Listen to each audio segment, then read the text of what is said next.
Faso's President Captain Ibrahim Traoré has rejected Saudi Arabia's offer to build 200 mosques in Burkina Faso. He rather urged them to invest in schools, hospitals, and job creation to see to the economic growth and infrastructural development of the nation. He said that they have mosques that are underutilized, so they do not need more mosques at the moment. Instead, they need infrastructures that will aid the development of the country. Now, according to research, 63.8% of Burkina Faso's population identifies as Muslims, while 26.3% are Christians. That means they should have enough mosques to serve the Muslim community. Ibrahim Traoré of Burkina Faso kept making Africans proud, especially the young people of Africa. The Crown Prince of Saudi Arabia, Mohammed bin Salman, called Ibrahim Traoré and offered to build 200 mosques this Ramadan for the people of Burkina Faso. Ibrahim Traoré appreciated him extensively for this gesture, but instead offered an alternative. He said, Crown Prince bin Salman, we really needed your support, but then what we want is not building mosques, because we have several mosques in our country, and as a Muslim myself, I know that mosques is very important, but our people can take care of themselves when it comes to praying. What we want you to do, Crown Prince, is that build schools, hospitals, and factories. Because our people need to be educated, they need to be healthy, and they need to get jobs.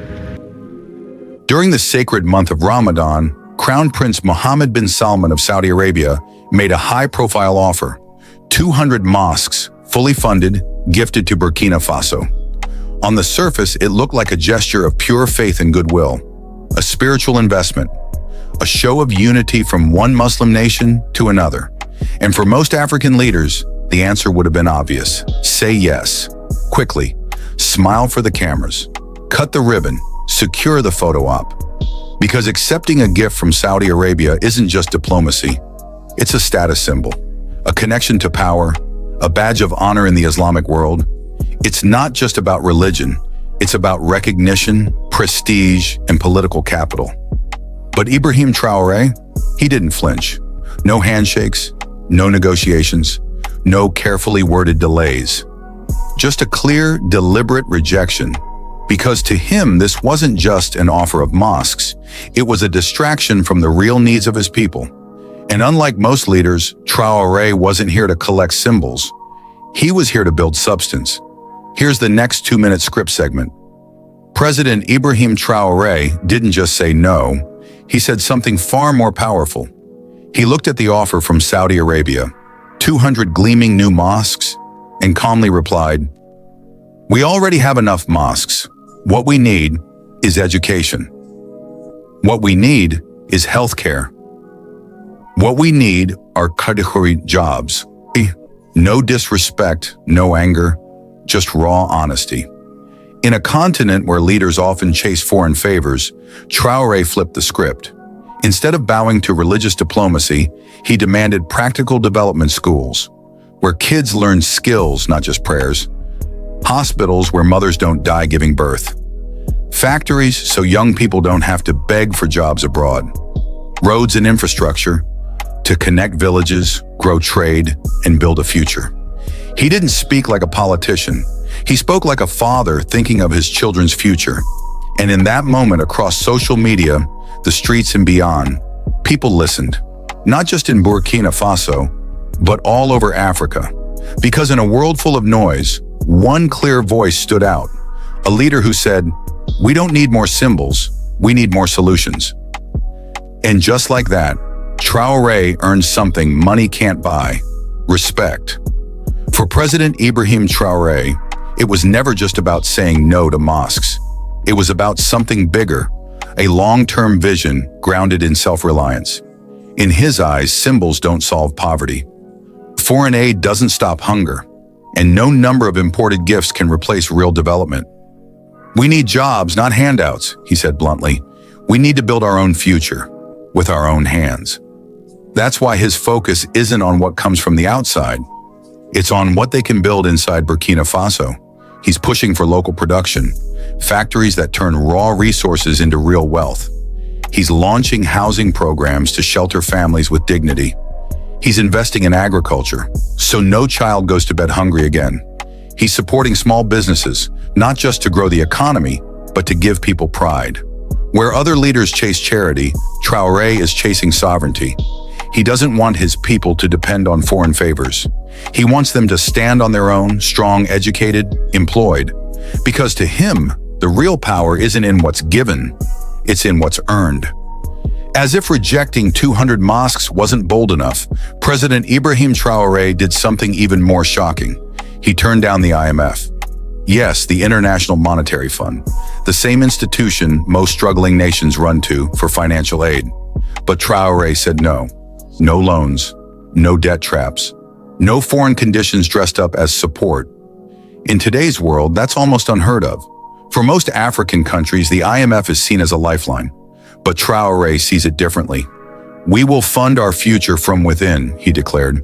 "Our pride is not for sale." It's the same mindset behind rejecting the mosques, the same refusal to trade sovereignty for symbolic favors. Traoré believes real freedom starts with economic independence. If a nation keeps borrowing to survive, it never learns how to grow. So instead of chasing outside loans, he's pushing for domestic solutions, tax reforms, resource management, and local investment. To him, it's simple. If you keep begging, you stay a beggar. But if you build, you rise. And that's the message he's sending to every Burkina citizen and every African leader watching. We don't need to be saved. We need to be empowered. So what does Ibrahim Traoré want for Burkina Faso? Not more foreign aid, not more symbolic gifts.